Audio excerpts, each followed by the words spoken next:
warahmatullahi wabarakatuh. Perkenalkan, nama saya Zikri Saputra, NIM 2112039 dari kelas TIB. Di sini saya akan mempresentasikan hasil resume saya, yaitu resume metode numerik bab 1. 1. Definisi metode numerik. Metode analitik disebut juga metode sejati karena memberikan solusi sejati atau exact solution atau solusi yang sesungguhnya, yaitu solusi yang memiliki galat atau error sama dengan 0. Sayangnya, metode analitik hanya unggul untuk sejumlah persoalan yang terbatas, yaitu persoalan yang memiliki tafsiran geometri sederhana serta bermatra rendah. Bila metode analitik tidak dapat lagi diterapkan, maka solusi persoalan sebenarnya masih dapat dicari dengan menggunakan metode numerik. Metode numerik adalah teknik yang digunakan untuk memformulasikan persoalan matematika sehingga dapat dipecahkan dengan operasi perhitungan atau aritmatika, bisa tambah, kurang, kali, dan bagi. Metode artinya cara, sedangkan numerik artinya angka. Jadi, metode numerik berarti cara berhitung dengan menggunakan angka-angka. Metode numerik dapat diartikan juga sebagai metode yang menggunakan analisis pendekatan untuk menghasilkan nilai yang diharapkan. 2. Alasan penggunaan metode numerik. A. Bila persoalan merupakan persoalan yang sederhana atau teorema analisa matematika yang dapat digunakan untuk menyelesaikan persoalan tersebut, maka penyelesaian matematis atau metode analitik adalah penyelesaian eksak yang harus digunakan. Penyelesaian ini menjadi acuan bagi pemakaian metode pendekatan. Bila persoalan sudah sangat sulit atau tidak mungkin diselesaikan secara matematis, karena tidak ada teorema analisa matematik yang dapat digunakan, maka dapat digunakan metode numerik.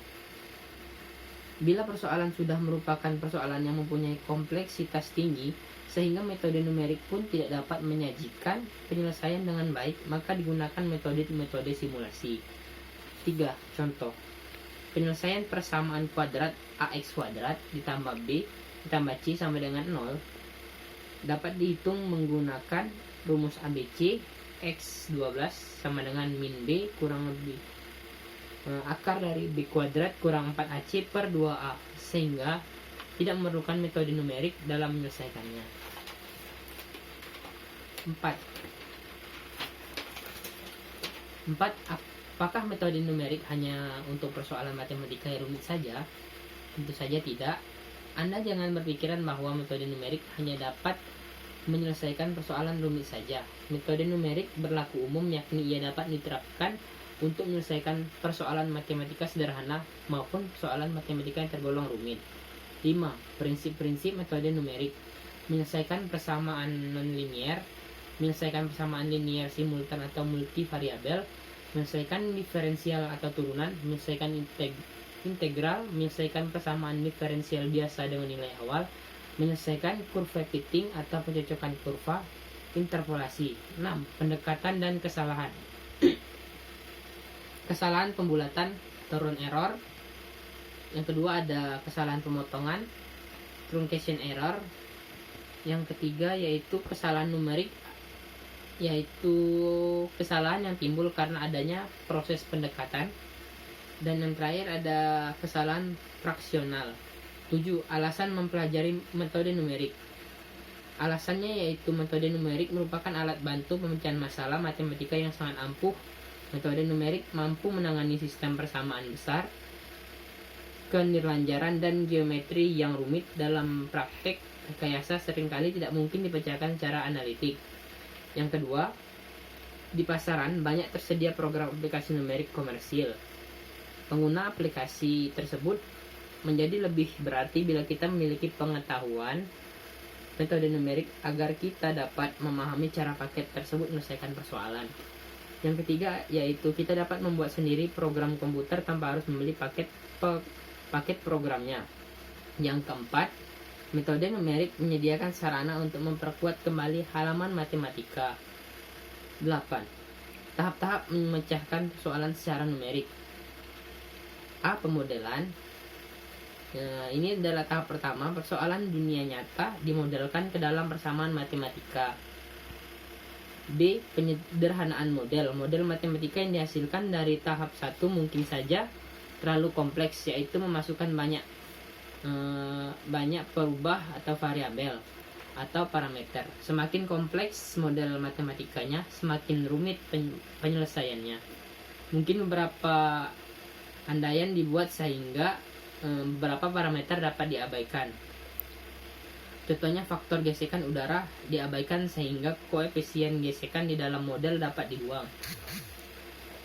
C. Formulasi numerik. Selanjutnya adalah memformulasikannya secara numerik, antara lain menentukan metode numerik yang akan dipakai bersama-sama dengan analisa galat. Analisa galat awal yaitu tafsiran galat, penentuan ukuran langkah dan sebagainya. Pemilihan metode didasari pada pertimbangan apakah metode tersebut teliti, apakah metode tersebut mudah diprogram dan waktu pelaksanaannya cepat, apakah metode tersebut tidak peka terhadap perubahan yang cukup kecil. D. Pemrograman. Tahap selanjutnya adalah menerjemahkan algoritma ke dalam program komputer dengan menggunakan salah satu bahasa program yang dikuasai. E. Operasional. Pada tahap ini, program komputer dijalankan dengan data uji coba sebelum data yang sesungguhnya. F. Evaluasi. Bila program sudah selesai dijalankan dengan data yang sesungguhnya, maka hasil yang diperoleh diinterpretasi. Interpretasi meliputi analisis hasil run dan membandingkannya dengan prinsip dasar dan hasil-hasil empirik untuk menaksir kualitas solusi numerik dan keputusan untuk menjalankan kembali program untuk memperoleh hasil yang lebih baik. 9. Peran ahli informatika dalam metode numerik. Dari tahap-tahap pemecahan yang dikemukakan di atas, tahap A dan B melibatkan para pakar di bidang persoalan yang bersangkutan. Kalau persoalannya dalam bidang teknik sipil, maka orang dari bidang sipil lah yang menurunkan model matematikanya. Kalau persoalannya menyangkut bidang teknik kimia, maka ahli teknik kimia lah yang mempunyai kemampuan membentuk model matematikanya. Di manakah peran orang informatika? Orang informatika baru berperan pada tahap C, D, dan E. Tetapi agar lebih memahami dan menghayati persoalan, sebaiknya orang informatika juga ikut dilibatkan dalam memodelkan. Namun perannya hanyalah sebagai pendengar. Tahap F memerlukan kerjasama informatika dengan para pakar bidang yang bersangkutan. Bersama-sama dengan pakar, informatikawan mendiskusikan hasil numerik yang diperoleh, apakah hasil tersebut sudah dapat diterima, apakah perlu dilakukan perubahan parameter dan sebagainya.